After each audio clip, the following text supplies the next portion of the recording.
लिखते हैं काफ़ी सारा, सोशल मीडिया पर भी काफ़ी सारा नज़र आते हैं और राजस्थान कई बार आए हैं और आते रहे हैं। तो हिमांशु जी को हम स्वागत करें राजस्थान में। और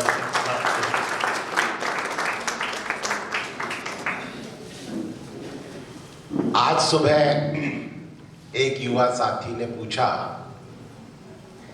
कि अच्छा, अगर पूंजीवाद नहीं होगा तो फिर तो कोई कंपटीशन नहीं रहेगा, फिर समाज का विकास कैसे होगा, अर्थव्यवस्था का विकास कैसे होगा। तो मैंने उनसे कहा कि उनकी गलती नहीं है, उन्हें ऐसा ही बताया गया है कि पूंजीवाद के अलावा कोई दूसरा विकल्प ही नहीं है, जिसको टीना कहते हैं ना, देयर इज नो ऑल्टरनेटिव, कोई दूसरा विकल्प ही नहीं है।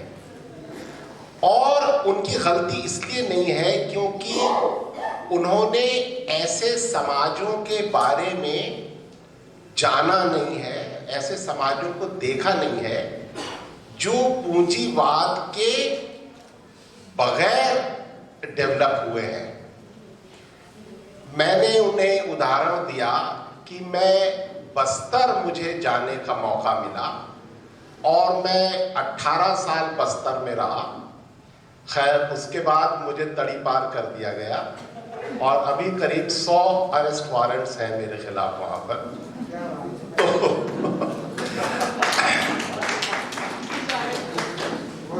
बस्तर में जब हम गए तो बस्तर का जो आदिवासियों का समाज है, वहां पर एक तो समाज में जो एबल बॉडीड लोग हैं, जो काम कर सकते हैं, वो सब मिलकर काम करते हैं। अगर जंगल जाना है, शिकार करना है, जंगल से लकड़ी लानी है, किसी का घर बनाना है, किसी की मेड़ बनानी है, तो पूरा गांव मिलकर उसको करता है।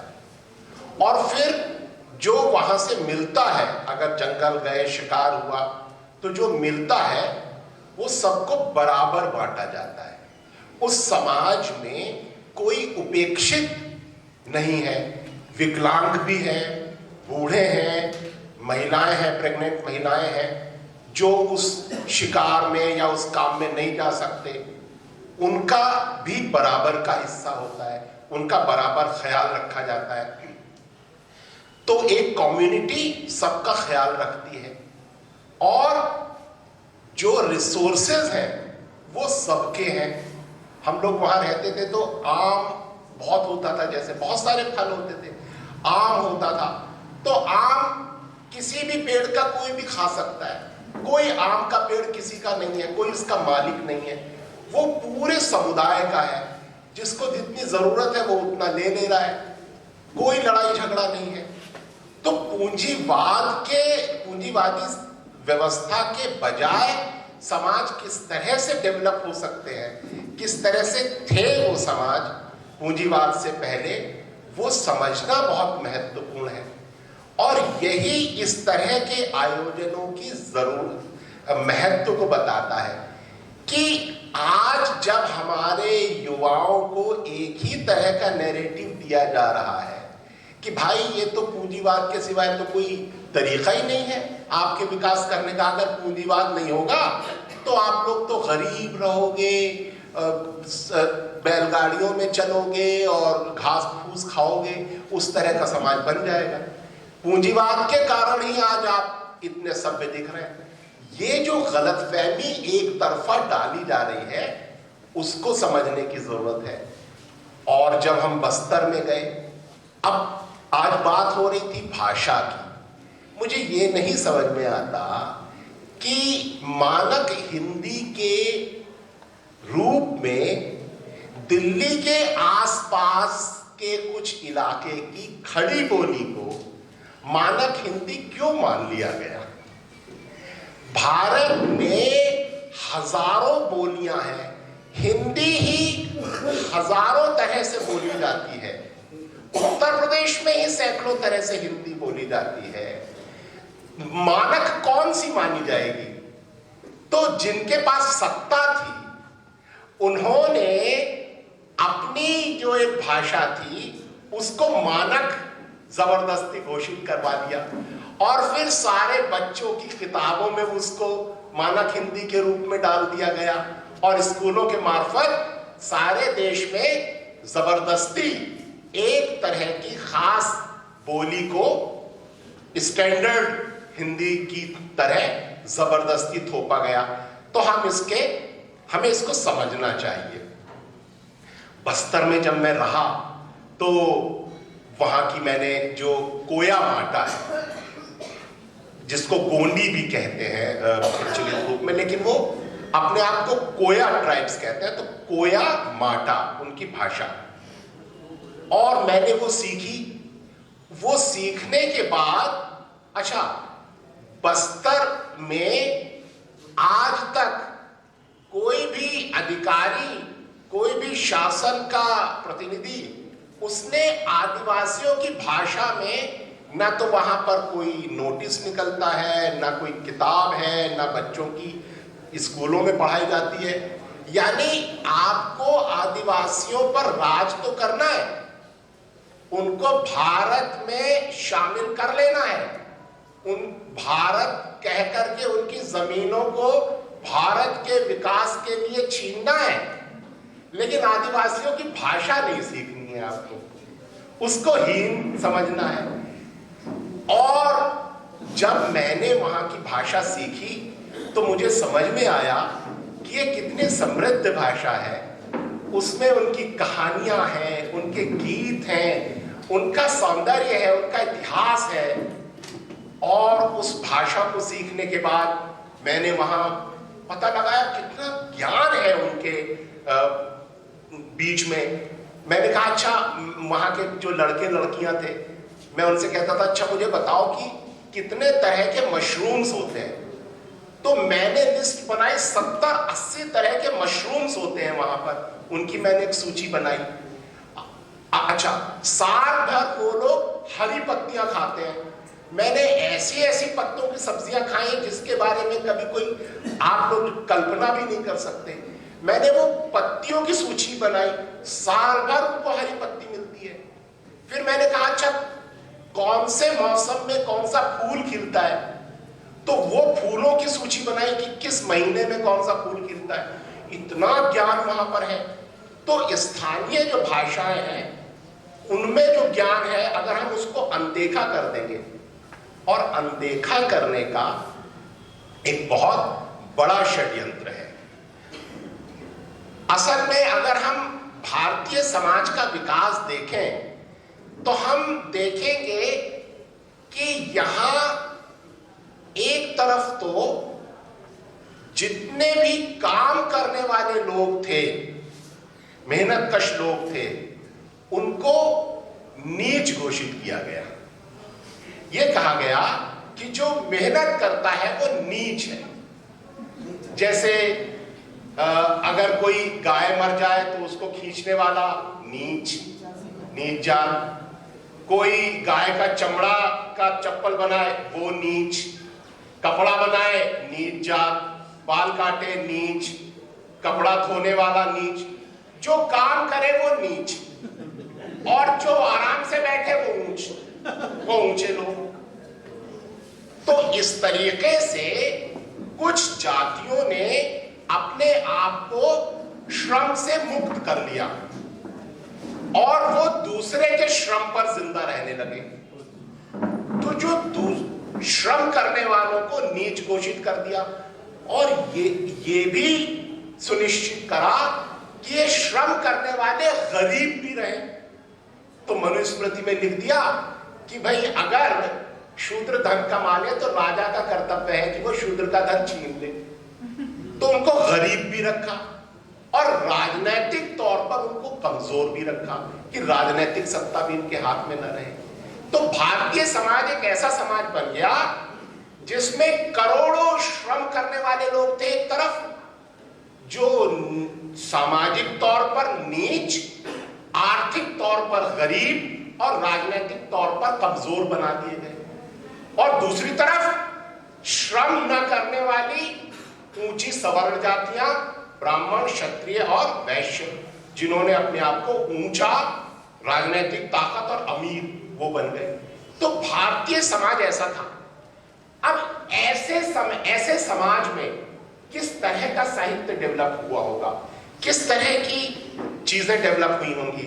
तो मैं कल्पना करता हूं कि उस समय एक तो मंदिरों में कुछ साहित्य कलाएं विकसित हुई जो शास्त्रीय कलाएं कहलाई।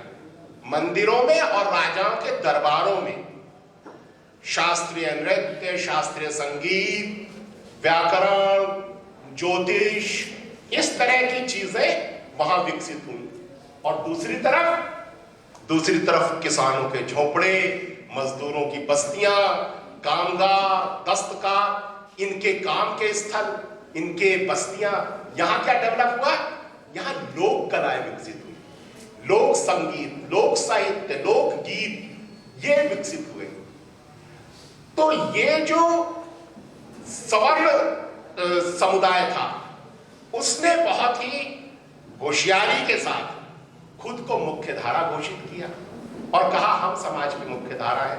जबकि समाज की मुख्य धारा वो बहुसंख्य जातियां, मेहनतकश जातियां थी जिन्हें नीच घोषित किया गया था। उनको जानबूझकर अनदेखा किया गया, उनकी कलाओं को हीन, ध्यान न देने योग्य, बेकार घोषित किया गया। और जो सवर्णों की और उच्च अमीरों की जो साहित्य उन्होंने डेवलप किया, उसको मुख्य धारा का साहित्य घोषित किया। तो ये बहुत होशियारी पूर्वक किया गया और आगे की राजनीति भी फिर उसी पर आधारित हुई जो अभी तक चल रही है। अभी भी जो श्रम से अलग दूसरों के श्रम पर जीने वाला समाज है, वो जिस तरीके से अपने आप को भारत की मुख्य धारा घोषित कर रहा है, वो अपने रचनाओं को भारत की मुख्य धारा का साहित्य घोषित कर रहा है, वो उसी परंपरा का आगे विस्तार है। तो ये एक चीज थी।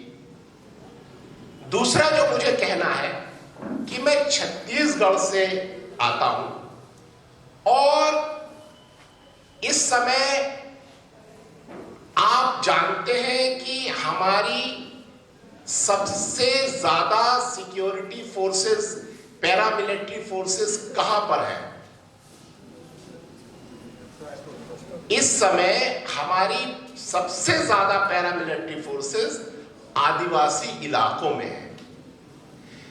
बस्तर में सरकार ने 5,500 नौजवानों को बंदूकें दी और उन्हें कहा कि तुम स्पेशल पुलिस ऑफिसर हो, और उनके साथ पैरामिलिट्री फोर्सेस को लगाया और 650 गांव को जला दिया।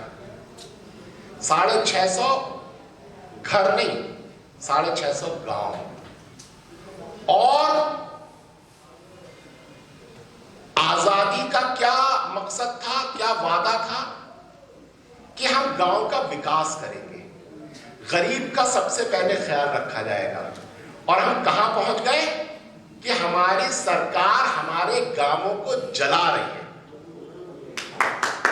और ये कोई ऐसी जगह नहीं थी कि जहां हम किसी दुर्घटनावश पहुंच गए।